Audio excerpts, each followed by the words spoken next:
Y ahora a lo que venimos. And for my Hispanically challenged folks out there, I pretty much said, and now, the moment you've all been waiting for. Just not in so many words.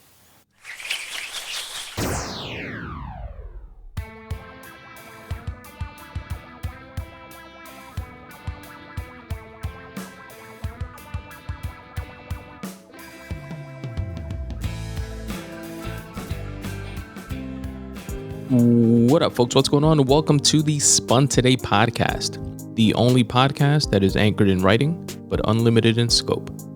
I'm your host, Tony Oates, and I appreciate you listening.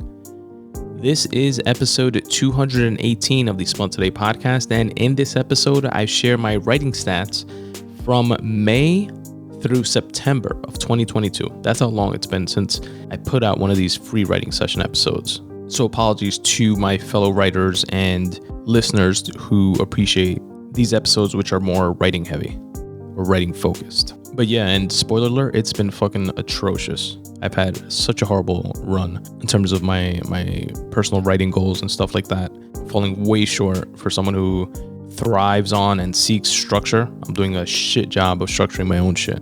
So I definitely have to right the ship and refocus. And as I say that, I feel like I sound like a broken record. Like I've said that too many times already. So now it's to the point of like, all right, cut the shit or stop calling yourself a fucking writer. But yeah, I also share a writing tip that I picked up along the way. And I tell you about a masterclass that I've been watching, which, by the way, is also chock full of writing tips, none of which I seem to be implementing very well. And lastly, I read and reflect on a couple of free writing pieces of my own that can be found at spuntoday.com/freewriting. And spoiler alert, I'm going to reshare 2 free writing pieces that I previously covered a few years back that seem apropos for today's episode. So I'm going to drop that in case you notice a little sound quality difference, etc. But before we jump into the episode, I want to tell you guys about a quick way that you can help support the Spun Today podcast if you so choose. Your support means a ton. It helps me keep the proverbial lights on, motivates my creative juices to flow and focus in the direction of actually creating content. So God knows I need that support. So here's a quick way that you can help support, and then we'll be jumping right into the episode. If you're a fellow creative, a cool way that you can help support the Spun Today podcast and actually be part of the podcast is by filling out my 5-question questionnaire located at spuntoday.com/questionnaire. Here you'll find 5 open questions related to your craft, your art, what inspires you to create, what type of unrelated hobbies you're into, and what motivates you to get your work done. You can choose to remain anonymous or plug your website and your work. And once you submit your questionnaire, I read your responses on a future episode of the Spun Today podcast. It's completely free at no cost to you. And what I like to say about it is that if your responses could potentially spark inspiration in someone else, why not share that?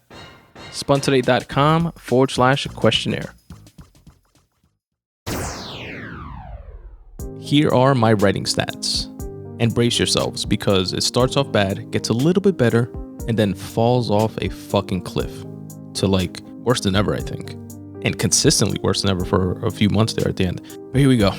May 2022, I wrote 11 out of the 31 days of the month for a writing percentage of 35.5%. Definitely not good.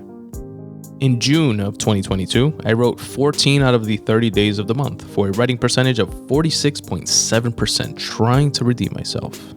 Did a little bit better that month. Then in July of 2022, I wrote only 7 out of the 31 days of the month for a shit writing percentage of 22.6%.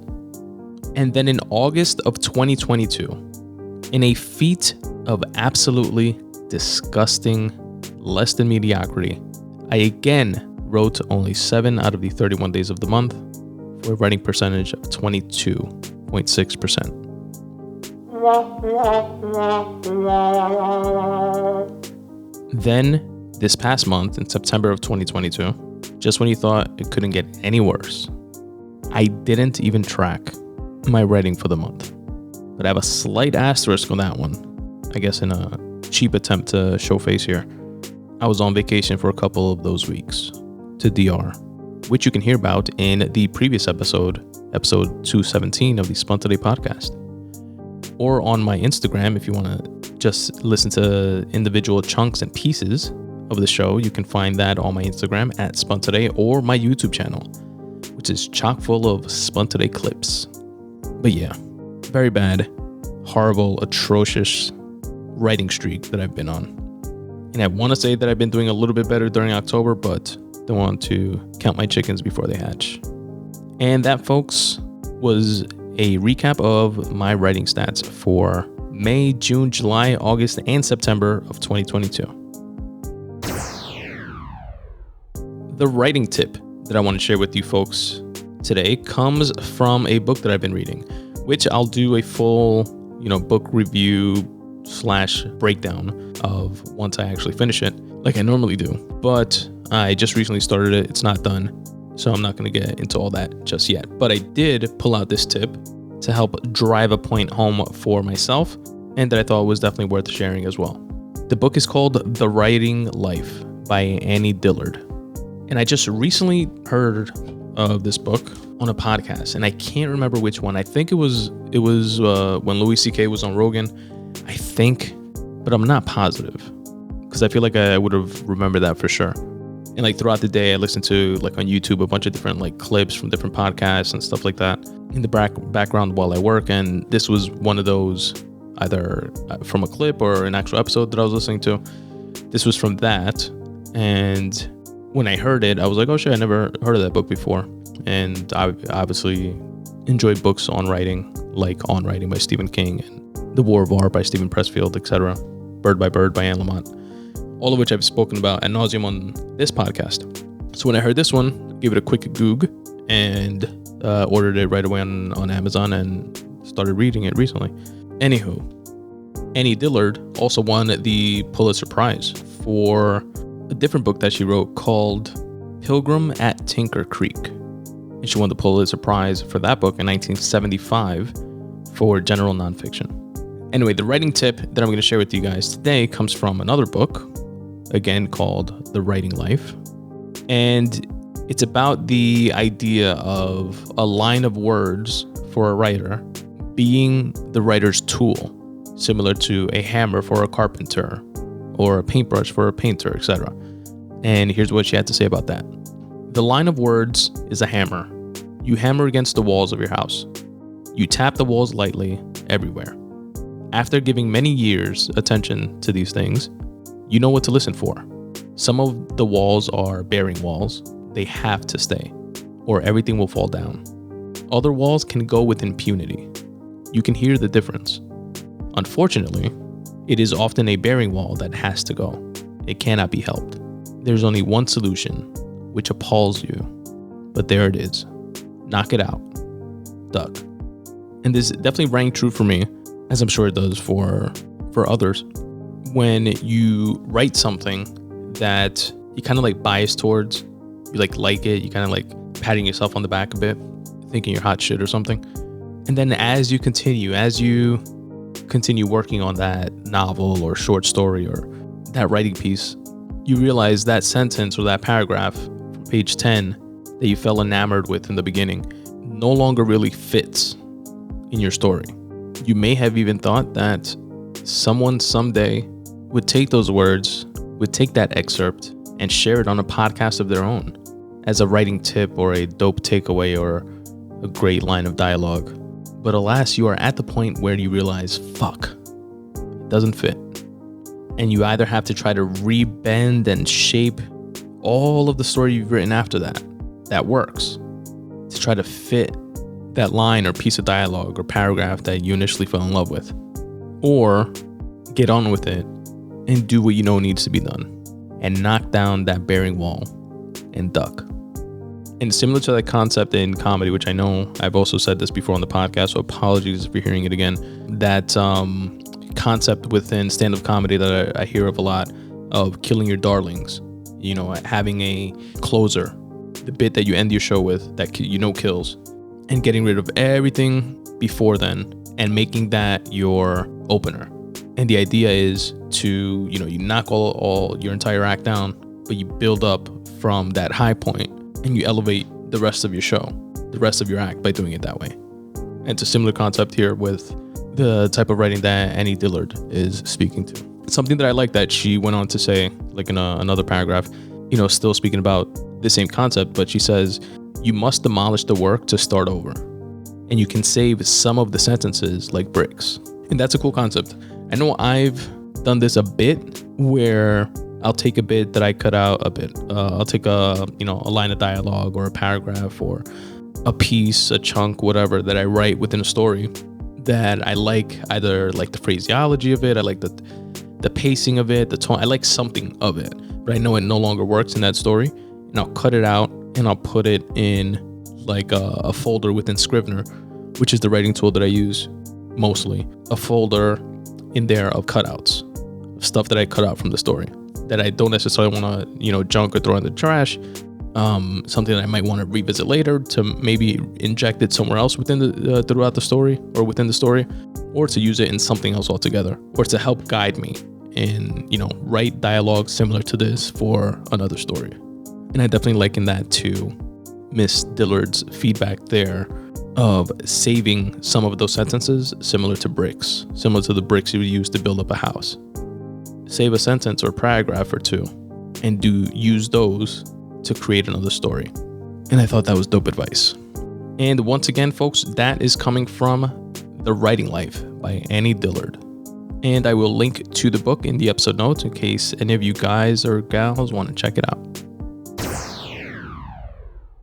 The masterclass I've been taking is from Joyce Carol Oates, and it's called The Art of the Short Story. Joyce Carol Oates is an American writer. She published her first book in 1963 and since has published 58 novels. I'm struggling to get my second one out. What a shame. 58 novels, a number of plays and novellas, and many volumes of short stories, poetry, and nonfiction. Talk about prolific. And she actually teaches writing at Princeton University, and the same syllabus she uses in that class, she used in this masterclass. Here are a few of the takeaways that I've gotten from it thus far. The first one is that strong characters can generate the plot. And she goes on to mention, think of characters as hired actors that you're paying. If you don't need to use them, save your money and get rid of them. And it's true, like a lot of the advice and guidance that I've seen related to characters specifically within your writing is that each one has to serve a purpose. They should be there for a reason. If you just fill up a story with a bunch of background characters that don't do anything or that don't serve a particular purpose, you're running the risk of them just confusing the story and people either consciously or subconsciously just wondering, what is this person about? What are they doing? When are they going to come into the story? What are, what's their role? Like, what's going on with them? And that's an interesting way that she put it in terms of thinking of them as hired actors acting in the story that you wrote and that you have to waste money on. And if you really don't need them, you save your money. Something else I jotted down rings true to many, if not all, of the first draft related writing advice that I've come across, which is write them as fast as you can. Don't take more than a day. Even if it's very sketchy, don't edit. Once you have that first draft, you can spend weeks working on it, filling it in, changing things. And again, that's something that I don't stick to as much as I should. Sometimes I have, like me personally with my writing, I have days where I'll be working on a draft and, I'll follow that advice, just get to the end of it, bleed onto the page, just spill it out and go back to it later. But then there are other times that I'm like editing as I go and second guessing and going back to what I wrote a couple days before and not making that forward progress that in retrospect, I do recognize as being like a pitfall of one of the reasons why I haven't completed a specific work. Another good takeaway is that there are two ways of looking at writing. One is you're writing a story very transparently. And two, you're telling a story with language, and language is the point. And she went on, if I remember correctly, to mention To give examples of that, like folks that they're writing where language is the point would be like a Ernest Hemingway. You know, it's prose but reads kind of as poetry, the way he like puts words together.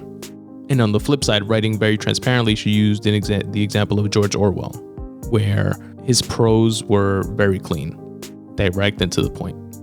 Here's a piece of advice I definitely have to implement if I want to get my shit together, or if I'm serious about it rather, which is constant interruptions, self-imposed or from others, is the greatest threat to our imaginations, our writing, our work, etc. Make time to be alone and write. Gotta schedule that shit in, gotta structure it in. And the last piece that I'm going to share with you from this masterclass is a lot of best-selling novels, most, she says, are quickly paced. For example, Stephen King novels. And these use short declarative sentences. I think that's a piece of practical advice there. Again, as long as that lines up with your goal of what you're trying to do, what you're trying to accomplish with your writing. That's definitely something to take away there. The use of short declarative sentences. And that, my friends, are some of the takeaways that I wanted to share with you fine folks from the Masterclass of Joyce Carol Oates. And as always, I will link to the Masterclass website in the episode notes in case you guys want to check it out yourselves. And now I'm going to switch gears and drop in the throwback free writing posts that I'm going to share this episode, both of which can be found on my website, both of which are linked to in the episode notes. One of them is titled Like a White Light Going Through a Prism, and the other piece is called Follow Your Unique Light. And here they are. Y ahora a lo que venimos. And for my Hispanically challenged folks out there, I pretty much said, and now, the moment you've all been waiting for. Just not in so many words. It's time to read and reflect on some of my free writing that can be found at spuntoday.com/freewriting. Full disclosure, these are two pieces that I shared on the podcast about 3 years ago. But in keeping with the advice of folks like Governor Cuomo and comedian Andrew Schultz that have been really advocating to, find the silver lining in these tough times and try to make the best out of your quarantine and get to reading that book that you've been putting off, that you always say that you're going to read and you never do. Get to writing that book that you've been wanting to write. Watch that show, write that script, paint that portrait, embrace your creativity. So in that spirit, I dug in the crates of the Spun Today free writing session and I pulled out two pieces that I feel could possibly aid you in that pursuit. And the first one that I'm going to share is titled Like a White Light Going Through a Prism. And I posted that on the website on September 16th, 2017. But it's actually a piece that I wrote a few years before that in 2014. And if you'd like to read along, I linked to it in the episode notes. Like a white light going through a prism. Whenever inspiration hits you, it's probably not a conscious decision. It's more of an epiphany. Let it take its course. Let it ooze out of you in whatever form or medium it takes. Express it however it wants to be expressed. Release it. Let it out. Don't trap it, bottle it up, and allow it to go stale. Don't harbor it and, quote, save it for later. It won't be there later.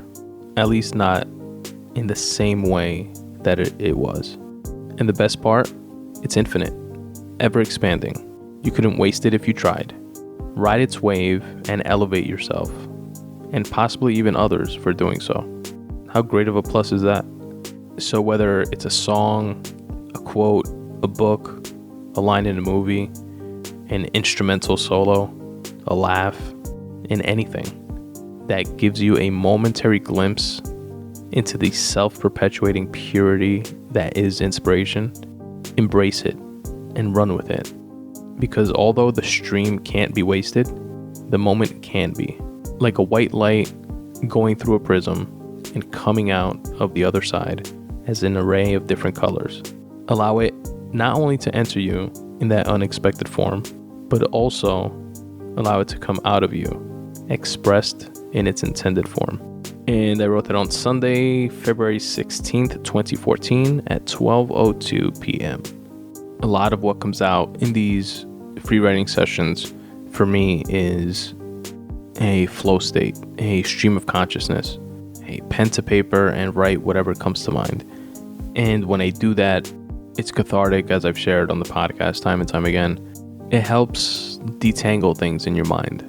And I truly do believe that it's sometimes you do have like lightning in a bottle moments, not necessarily of, the next greatest thing since sliced bread, writing piece or idea or whatever, but something that is fleeting in that if you don't capture, if you don't get it down on paper, if you, quote, save it for later, like I say there, it's just not there later. You forget it. It could be an idea for a character, an idea for a line or a story, and you're like, oh, I'm definitely going to remember this in the morning, because you don't want to get up out of bed to jot it down. And then time and time again, the next morning comes and you don't remember shit. Then you're kicking yourself about it. So I'm speaking to those type of moments. Well, at least that's what I'm getting from this piece right now as I'm, reading it back. And I speak to how those moments come and go. They can definitely be gone. You can definitely waste those. But the stream of it, of inspiration, of motivation, is always there. You just have to tap into it. And sometimes it taps into you. And when it does, in those times that I reference, like an instrumental solo or a line in the movie or a quote or something that sparks some sort of momentum within you, it's absolutely on you to act on that. And if you don't, when you don't, know that you're running the risk of never having that specific moment again. And the fucked up thing is that you never know what those specific moments can become. Like Margaret Atwood, for example, that we were speaking about before at the beginning of the show. Would she have had the idea for The Handmaid's Tale if she wasn't going through her mother's old belongings after she passed? Or take it a step further, when she did have the idea from reading that classified, when that seed was planted, what if she would have treated that moment like, I'll remember that later, and then just never got back to it? So I hope this piece not helps you find inspiration, because inspiration is technically around you all the time. I hope it helps you see the inspiration that is already around you. More importantly, helps you to remember the importance of acting on it and doing something about it when you do feel that inkling of inspiration. And again, that post is like a white light going through a prism. And last but not least is follow your unique light. I posted that also on September 16th, 2017 to the website, and similarly wrote it a few years earlier in 2014. And here it goes. The combination of thoughts, experiments, and experiences that it takes to be you in this realm is irreplaceable.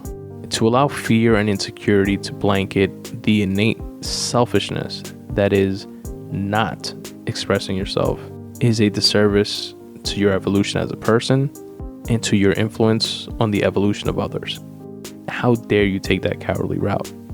Be you 24/7, 365, and 366 in the leap year. And don't you ever look back. At least not in a questioning or resenting way. We shouldn't have a choice in the matter. Let the light that's inside you shine through. Let it light your path.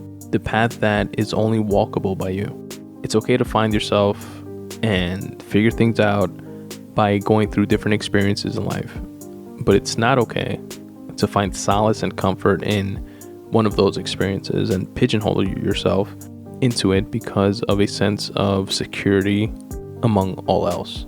Shake things up a bit until that sense of security that you're searching for is implicit and just part of the package deal, realized by the second nature feeling that is living your dream. Follow your unique light. And I wrote that on March 23rd, 2014 at 12:03 p.m. All right, I think I went a little bit hard on the how dare you take that cowardly route. We shouldn't have a choice in the matter portions of this piece. But that aside, I get the sentiment of it. Kind of ties into what we were speaking about before in how your actions, ability to put yourself out there through your work, through your art, can help and impact others. If you take the quote-unquote cowardly route, which I don't necessarily think I would call that now, but if you take the safe route of not putting yourself out there and not pursuing something that you're passionate about for whatever reason, because you have a family to look after and you don't have time to dedicate to this thing that you're passionate about because you're working 2 jobs and trying to put food on the table, or fill in the blank, whatever the reason is, that doesn't make you a bad person, obviously. And everybody's circumstances are different, but in a very general sense, the lack of pursuing what it is that you're into never winds up having the potential of impacting and helping and sparking it in someone else. And I also appreciate the last sentence here, which is shake things up until that sense of security that you're searching for is implicit and part of the package deal, realized by the second nature feeling that is living your dream.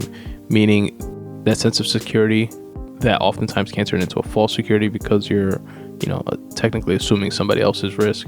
That sense of security that you find comfort in, shake things up by following your dream, by following a dream of yours and immersing yourself in it to the point that that feeling, the way it must feel of truly doing what you love, that becomes the number one thing.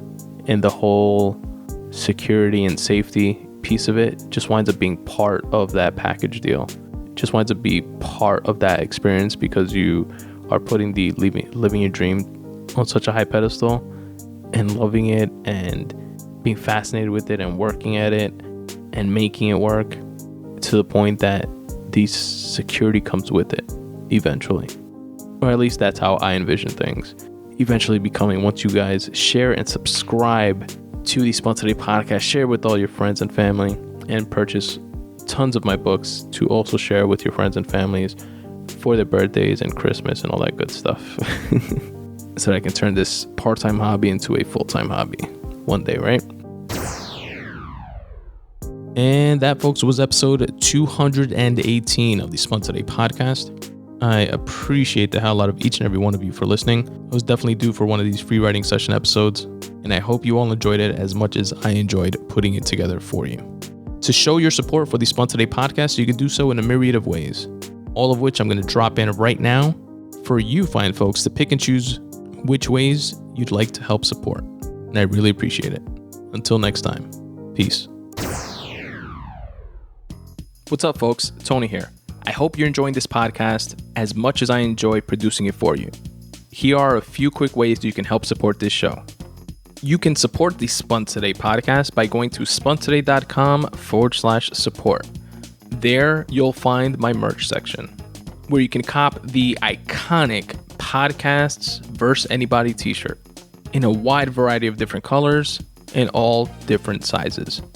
Also, if you're into cycling, you can cop the super soft, comfortable, minimalist design Spun Today Bike Club t-shirt. Also available in a bunch of different colors in all different sizes. There are a few other designs of different types of t-shirts. Definitely go there and check it out. spuntoday.com/support. It's the merch section, where you can also get a dope coffee mug. I have coffee mugs with the brand new redesigned Spun Today logo on one side and the tagline that I end every show with on the other, which is start taking steps in the general direction of your dreams. The mug is available in both black and white, because we don't discriminate here at the Spun Today Podcast. Again, go to spuntoday.com/support and check out the merch section. You can support the Spun Today Podcast by checking out my writing. You can go to spuntoday.com/freewriting and check out some of my free association writing, which is intended to be some cathartic free writing, but oftentimes doubles down as motivation for myself and others. At spuntoday.com/short stories, you can read a bunch of the different short stories that I've written and actually listen to the audiobook versions of those short stories there as well. Another way you can help support my writing is by going to spuntoday.com/books and checking out what I have in store for sale. Digital copies are available in all formats, whether it be Kindle, iBooks, or a different type of e-reader. You can also purchase paperback copies if that's your preferred reading method. Currently available, I have my nonfiction, Make Way for You, which is a collection of freely written thoughts that were curated and put together as tips for getting out of your own way. Also available is my debut time travel novel titled FRACTAL. Again, go to spuntoday.com/books to show your support. Support the Spun Today podcast by following me on social at Spun Today on Twitter, at Spun Today on Instagram.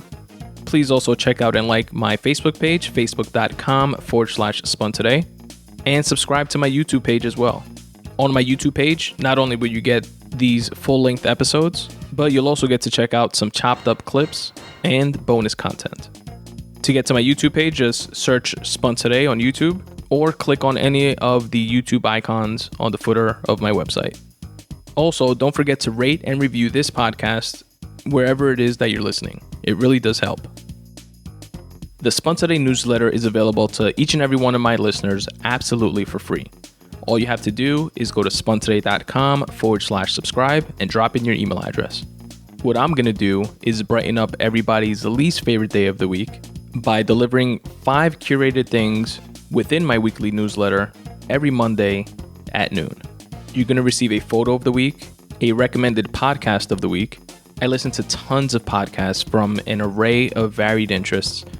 I cherry-pick the very best ones so that you can check them out. I also share a video of the week, which can be anything from a tasty recipe to a dope rap battle to an enlightening TED Talk. I also share a quote of the week. And finally, for my fellow wordsmiths out there, a word of the week, so that you can step up your vocab. Again, this curated list is yours absolutely free by going to spuntoday.com/subscribe and dropping in your email address, and you can unsubscribe at any time. Again, go to spuntoday.com/subscribe, drop in your email address, and you'll get the very next one. If you want to help support the Spun Today podcast financially, you can do so by going to spuntoday.com/support. Here you'll find a few different ways that you can do so. You can shop on Amazon, but first go to my website, spuntoday.com/support, click on the Amazon banner, which will take you to Amazon's website where you do your shopping like you normally do. It will not cost you anything extra, but I will get credit for driving traffic to their website. Another cool way that you can help support this show is through Patreon, where you can set up reoccurring donations to my podcast, whether it be $1 per show, $2 per show, etc. And depending on how much you choose to pledge, you will receive some Patreon perks in return. Things like free writing pieces, free bookmarks, free digital copies of my books, etc. Again, my Patreon link can be found at spuntoday.com/support. You can also set up similar reoccurring payments via my Ko-fi page. And if you want to send a one-time happiness bomb donation, if you will, you can do so via my PayPal link. Again, all of which can be found at spuntoday.com/support. If you're a fellow creative, a cool way that you can help support the Spun Today podcast and actually be part of the podcast is by filling out my 5-question questionnaire located at spuntoday.com/questionnaire. Here you'll find 5 open questions related to your craft, your art, what inspires you to create, what type of unrelated hobbies you're into, and what motivates you to get your work done. You can choose to remain anonymous or plug your website and your work. And once you submit your questionnaire, I read your responses on a future episode of the Spun Today podcast. It's completely free at no cost to you. And what I like to say about it is that if your responses could potentially spark inspiration in someone else, why not share that? spuntoday.com/questionnaire. And as always, folks, substitute the mysticism with hard work and start taking steps in the general direction of your dreams. Thanks for listening.